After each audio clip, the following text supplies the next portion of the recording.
Theater 5 presents In Absence of All Intelligent Life.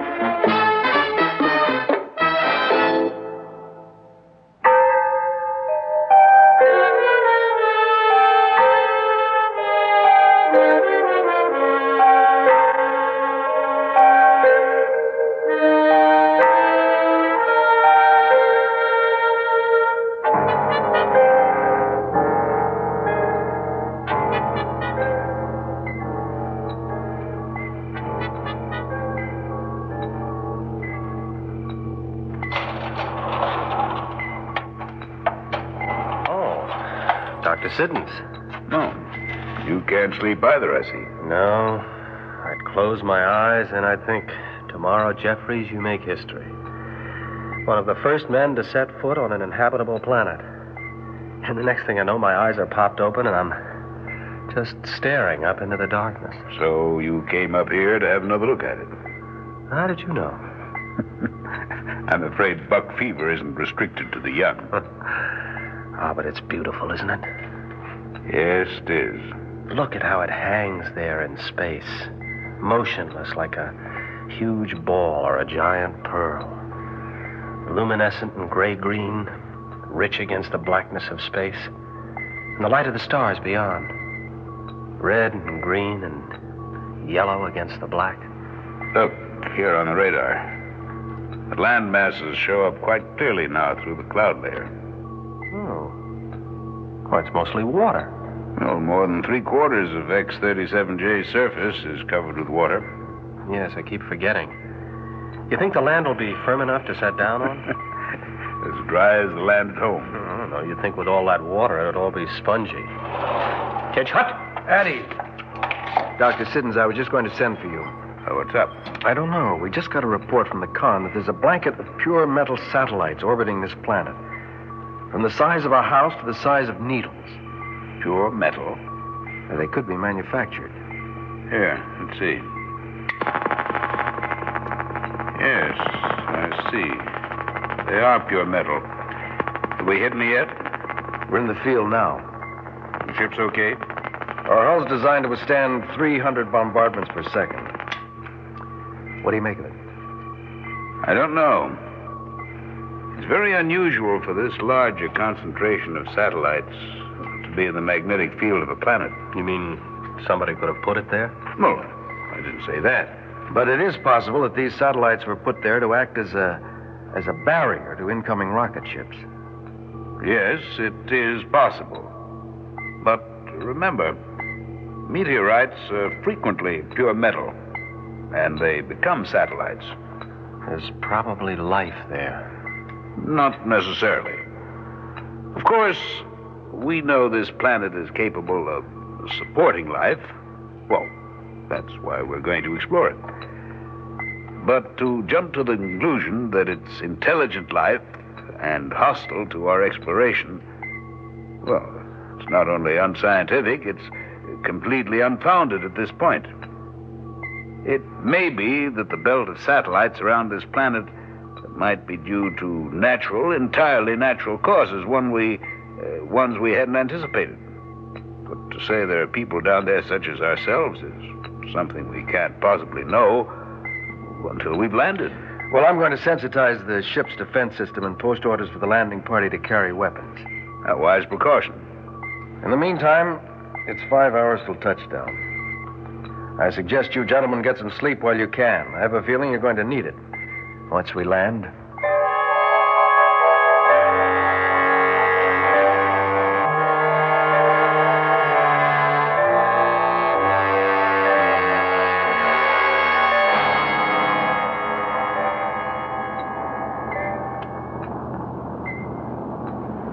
$150,000 from touchdown. Rate of fall, 0, 6, 6, 0. So far, so good. 145 from touchdown. Rate of fall, 0. If they had any anti-rocket devices, they would have sent them up by now. We're well into their atmosphere. Yes, unless they're planning some sort of trap. Letting us land so they can capture us intact once we're on the ground. If anybody's down there. We've been monitoring the radio frequency since last night. There hasn't been a sound. Whatever life is down there, I'm sure we'll be able to handle. 110,000 feet from touchdown. Rate of fall. I see you're 0, keeping to the edge of the 6, landmass. Yes, I want you to be able to get 5. your ocean samples without a lot of traveling. May I suggest you set down where that large river empties into the sea? That way I can take freshwater samples as well. See, there on that peninsula. You think it's big enough? Why, make it out to be about 2 miles wide. Plenty of room for us. Jeffries, what's the spectrographic reading for that peninsula? Solid mineral. Granite-like composition. Oh, that should support us. Well, it's not a peninsula, sir. It's an island. See here how the river cuts around it at the north end, cutting it off from the main body of land? Well, that makes it all the better. And it's small enough, surrounded by water on 4 sides, makes it easier to defend if there are hostiles down there. 100,000 feet from touchdown. Rate of fall. 0, 7, 9, 0. Collins, alter the course for that island. Aye, aye, sir. Dr. Siddons, there's something funny about that island. Look here on the spectrograph. Oh, what is it? Well, look. Now, the whole thing shows up gray, solid mineral, except for this square patch of green. The only spot on the whole island. Nothing unusual about that. See, the green is gray underneath, merely indicating vegetation covering the minerals. Grass or trees. Well, yes, but why this one spot and why so perfectly oblong? Look, the sides and corners are laid out sharp as a parade ground. He's right, you know. Nature couldn't lay out anything as geometric as that. It has to have been made by intelligent beings. You suppose it's some sort of sacred ground, a place for religious ceremony? Let's not let superstition run away with our better judgment. Well, yes, but look, Dr. Siddons, the whole island's cross-hatched into squares. That green patch is the only unmarked place on it. You're right.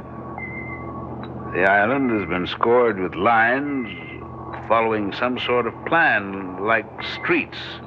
See how they extend on the other side of the rivers. Perhaps this isn't the best place to land, Captain. 80,000 feet from touchdown. Rate of fall. 0, 7, 9, 0. We're too far down to blast up again. I can't waste the fuel.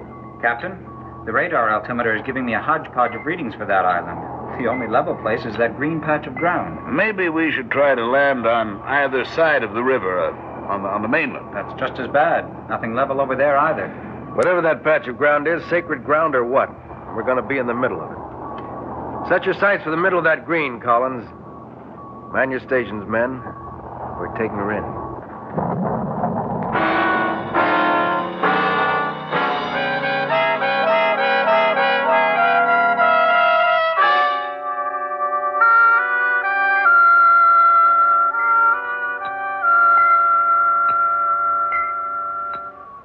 Well, gentlemen, we made it. The new world. Keep your eyes open. See any movement? No? It looks like we've landed in the middle of a huge religious grounds. We're ringed completely by... Oh, what are they, Dr. Siddons? Monuments? No. No, they're too big for that. I imagine they're buildings of some sort. See all those little windows cut in them? They must be dwelling places. Then there's no question that there are creatures on this planet. No. Then where is everybody? That's a good question. Well, they could have been scared away by the roar of our landing rockets. Maybe they evacuated this place when they saw us coming, and they're waiting for us to get on the ground so they can attack us with whatever weapons they use. What are you going to do? The only thing we can do. Suit up and go outside. It's obvious they aren't coming to meet us, so we'll have to go out and see if we can make contact. Everybody be suited up and ready to leave the ship by 0800. Everyone carries a signed weapon.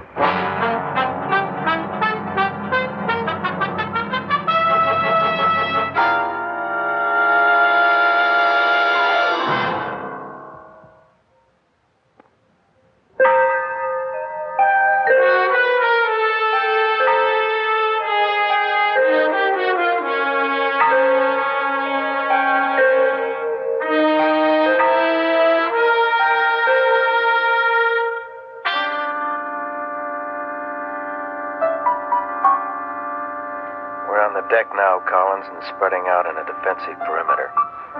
You're in charge of the ship. Aye, aye, sir. No one is allowed to re-enter the ship without the proper password, no matter what the circumstances. And if for any reason you think things have gone wrong, blast off and make your report to home.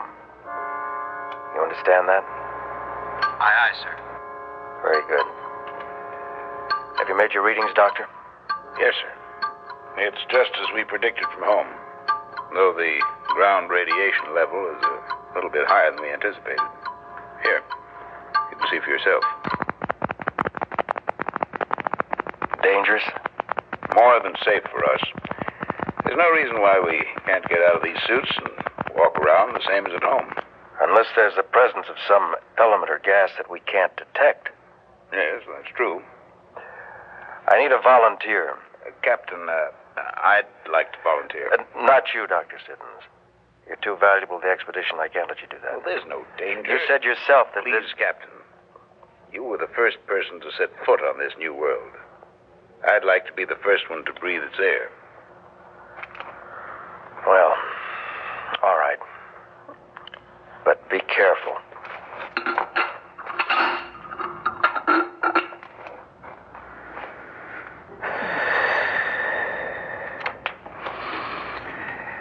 Come on in, boys. The water's fine.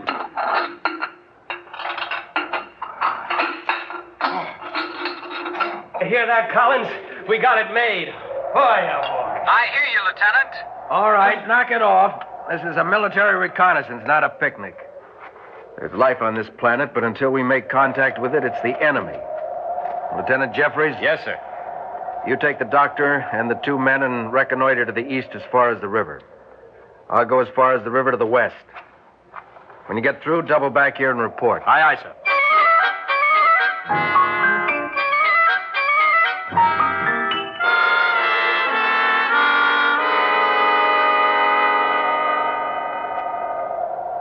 You see anything, Doc? No. We've been lying here so long, staring at those empty openings so long. Windows. All right, windows you call them. I feel like there's a million pairs of eyes staring back at us. What do you suppose they look like? Who? The creatures we're after. Haven't any idea. Oh, it's weird, hunting for a creature you don't know what they might look like. Yeah. Well, we could lie here forever. Such crude dwellings. They must have lived one on top of the other. Yeah, if we're ever going to see them, we're going to have to dig them out. Any volunteers to go with me? I'll go. All right, the rest of you stay here. Now keep us covered. If anything happens, don't be afraid to shoot into us. Now, Doc, when I give the word, we'll run across this street and don't stop until we come to the wall of the first building, right? Right. Are you ready? Okay. Then now!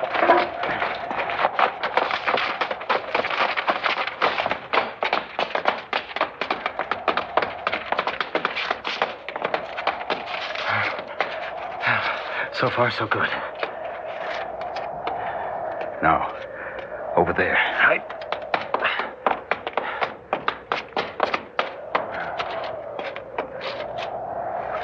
Just above your head. There's one of their windows. But it's filled with plastic. See if I can break it. You can't shatter plastic. I can try. Boy, it's nothing but glass. Old-fashioned glass. Yeah. Hello in there. Anybody home? Move along the wall. There's a kind of doorway up ahead, I think.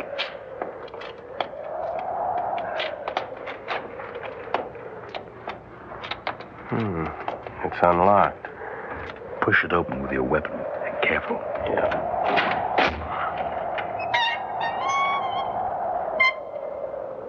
Hello? Anybody home? Okay, Doc. Let's move in cautiously, but keep your eyes open.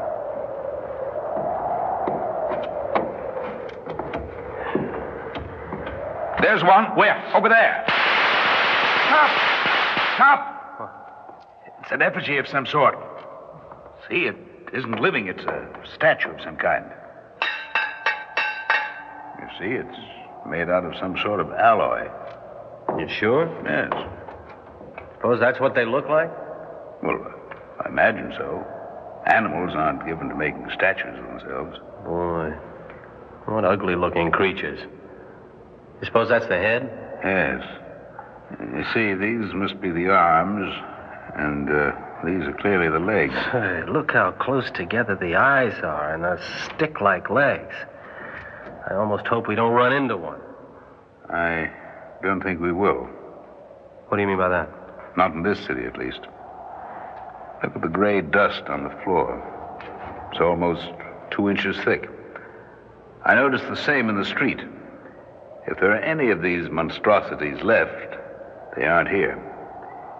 This city hasn't been used for a long, long time. Maybe 1,000 years.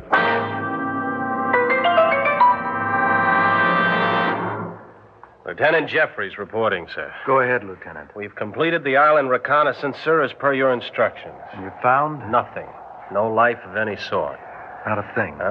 Just miles and miles of twisted, stunted vegetation and a couple more of those huge radioactive burns.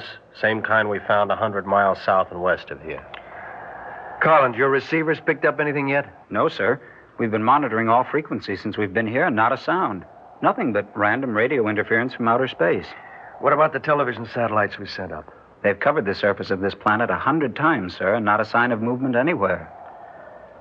Well, Dr. Siddons, what do you make of it?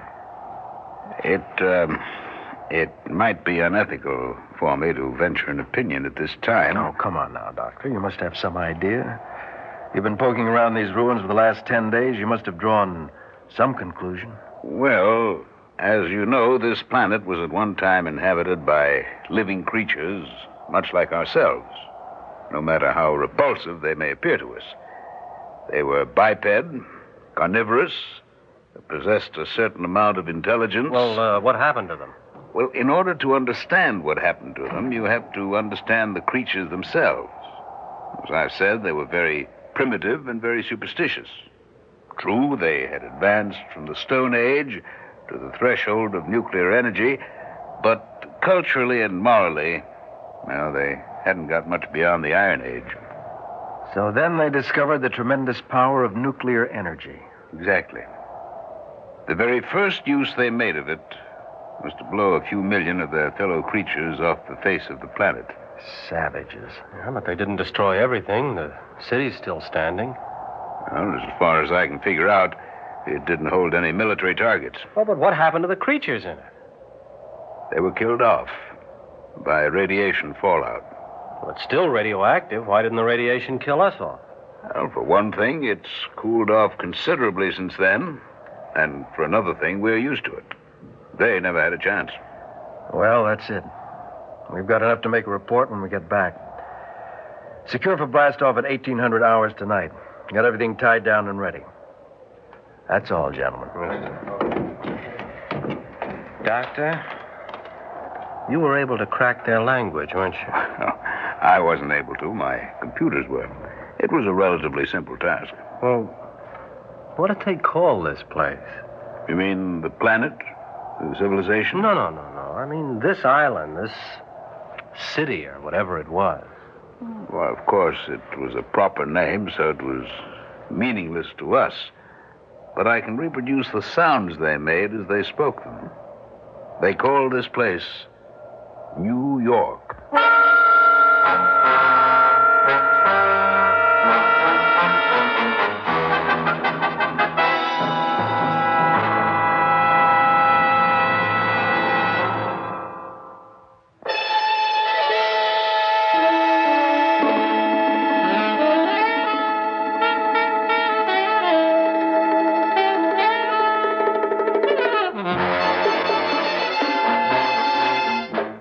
Theater 5 has presented In Absence of All Intelligent Life, written by George Bamber, directed by Warren Somerville. In the cast, William Redfield, Cliff Carpenter, Guy Sorel, and Peter Rattray. Script editor, Jack C. Wilson. Original music by Alexander Vlastotsenko. Orchestra under the direction of Glenn Osser. Executive producer for Theater 5, Mr. Lee Bowman. We invite your comments. Write to Theater 5, New York 23, New York. That's Theater 5, New York 23, New York.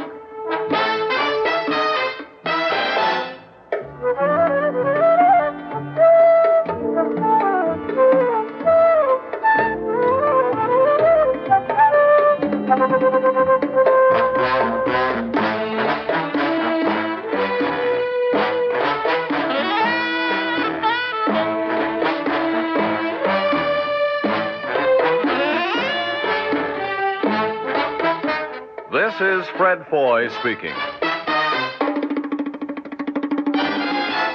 This has been an ABC Radio Network production.